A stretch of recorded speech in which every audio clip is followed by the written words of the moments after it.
serentak bergerak, wujudkan merdeka belajar. Tuntun murid kita dengan tulus dan doa, agar mereka hebat semua. Guru Indonesia, ayo kita belajar pemikiran Ki Hajar Dewantara. Berkarya bersama, itulah kuncinya, agar murid kita bahagia. Assalamualaikum warahmatullahi wabarakatuh. Selamat siang Bapak Ibu Guru Penggerak di seluruh Indonesia. Kita jumpa kembali bersama saya Ibu Erin Safiati, CGP Angkatan 8 di SMP Negeri 1 Karangdadang, Kabupaten Bogor. Kali ini saya tidak sendiri, saya ditemani oleh Ibu Sri Widayati, SPD Amantri, sebagai selamat siang Ibu. Selamat siang. Sebagai Kepala Sekolah di SMP Negeri 1 Karangdadang. Pada kesempatan hari ini saya keterkaitan tugas dari demonstrasi kontekstual modul 3.1 yang sehubungan dengan dialog antara saya selaku IP dengan Ibu Kepala Sekolah terkait pengambilan keputusan sebagai pemimpin. Baik Ibu, Assalamualaikum warahmatullahi wabarakatuh. Waalaikumsalam warahmatullahi wabarakatuh, Bu Erni. Maaf ya Bu, mengganggu waktunya, ini kesibukan dari Ibu. Tidak menjadi apa. Alhamdulillah saat ini saya sedang tugas.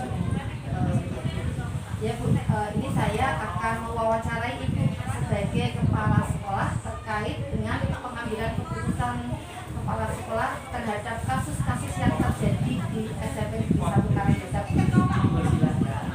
Pertama gitu ya, ada beberapa pertanyaan. Yang pertama, selama ini bagaimana Ibu dapat mengidentifikasi kasus-kasus yang merupakan dilema etika atau rujukan moral selama Ibu menjadi kepala sekolah?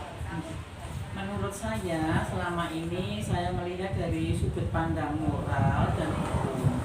Apabila kasus tersebut melawan hukum, maka sudah tentu benar atau salah. Namun jika masih dikatakan benar dan benar, masalah tersebut adalah merupakan dilema etika. Untuk itu kami perlu menggunakan perasaan dan hati untuk mencari solusi dan menyelesaikannya. Ya. Solusi dalam menyelesaikan permasalahan dari dilema etika ya. Kemudian Bu, yang kedua nih, selama ini bagaimana Ibu sebagai kepala sekolah dalam menjalankan pengambilan keputusan di sekolah yang Ibu pimpin, terutama nih untuk kasus-kasus di mana ada dua kepentingan yang sama, benar atau sama-sama mengandung nilai kebajikan?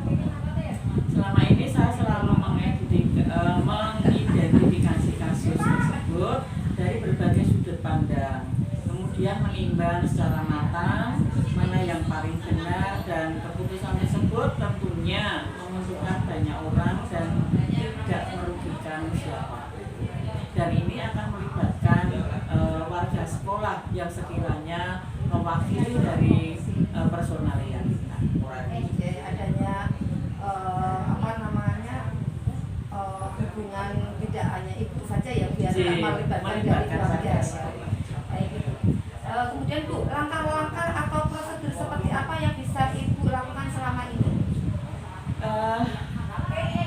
Selama ini kami mengambil langkah-langkah yang dilakukan. Pertama adalah menentukan penyebab permasalahan, kemudian menentukan siapa saja yang terlibat di dalam kasus itu, dan menanyakan kepada orang-orang yang terdekat yang berada di lingkungan kasus tersebut, kemudian berdiskusi dengan warga sekolah.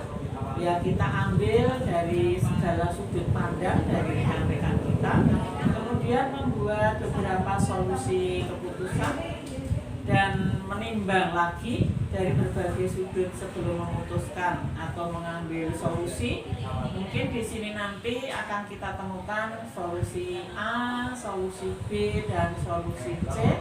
Kemudian kita ambil salah satu yang terbaik yang menguntungkan, namun juga tidak merugikan dari semua pihak. Ya, tetap keputusan tetap adanya keterlibatan dengan rekan keluarga besar. betul. Ya. Iya. Ya. Kemudian ini Bu, hal-hal apa saja yang selama ini Ibu anggap efektif dalam pengambilan keputusan pada kasus dilema etika? Oh, iya. Selama ini saya melakukan analisis kasus, kemudian menentukan solusinya sesuai dengan peraturan dan norma yang berlaku di sekolah kita, juga yang berlaku di masyarakat Karangdadap. Setelah itu mengedepankan kepentingan umum, dan solusi tersebut harus bermanfaat bagi semuanya dan tidak tebang pilih.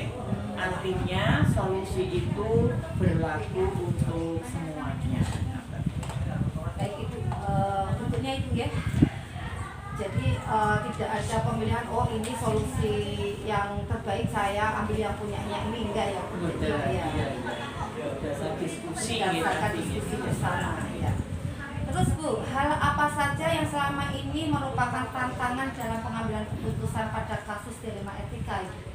Tantangan dalam mengambil keputusan yang pernah kami lakukan adalah mencari keputusan terbaik. Itu adalah hal yang paling sulit karena melibatkan banyak personal, dan kami tidak bisa untuk memihak kepada salah satunya. Dan karena keduanya merupakan masalah yang sama-sama benar, dalam mengambil keputusan harus menguntungkan kedua belah pihak dan tidak merugikan salah satu pihak. Jadi agar kita ini dituntut dalam hal ini untuk bertindak sebijaksana mungkin untuk semuanya. Nilai yang positif ya Bu ya, jadi tidak merugikan. Berikutnya ini Bu, apakah Ibu memiliki sebuah tata kala atau jadwal tertentu dalam sebuah penyelesaian kasus dilema etika? Apakah Ibu langsung menyelesaikan di tempat atau memilih sebuah jadwal untuk menyelesaikannya? Bentuk atau prosedur seperti apa yang Ibu jalankan? Untuk memutuskan sebuah masalah yang ringan, biasanya bisa langsung kita putuskan. Baik itu nanti oleh misalkan dari wakil kepala sekolah atau itu oleh guru BK-nya.